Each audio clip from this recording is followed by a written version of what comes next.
Stroke রোগী নিজে নিজে বসা থেকে দাঁড়াতে পারছে না? মাত্র 1 মিনিটে শিখুন স্ট্রোক রোগীর বসা থেকে দাঁড়ানোর সঠিক পদ্ধতি। আজকে আমরা শিখব সিট টু স্ট্যান্ড এক্সারসাইজ। এই এক্সারসাইজটি ভারসাম্য, পায়ের শক্তি এবং সঠিকভাবে হাঁটতে সার্বিকভাবে সহযোগিতা করে। কোমর থেকে হাঁটু পর্যন্ত অংশকে টোটাল 3টা ভাগে ভাগ করব। যেমন 1 ভাগ, 2 ভাগ, 3 ভাগ। 2 ভাগ থাকবে চেয়ারের বাইরে আর 1 ভাগ থাকবে চেয়ারের মধ্যে। তারপর আমরা পেশেন্টকে বলবো আপনি সামনের দিকে ঝুঁকেন। ঠিক এইভাবে ঝুঁকানোর প্র্যাকটিস করাতে হবে।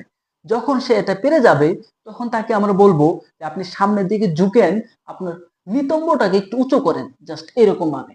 যখন সে এই স্টেপটা পেরে যাবে তখন আমরা বলবো আপনি সামনের দিকে ঝুঁকেন, আপনার নিতম্বটাকে একটু উঁচু করেন এবং একটু দাঁড়ানোর চেষ্টা করেন।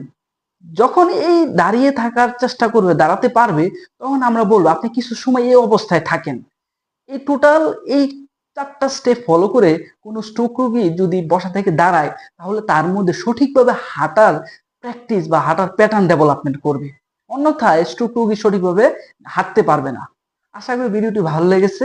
ভালো লাগলে বেশি বেশি শেয়ার করবেন। ধন্যবাদ সবাই।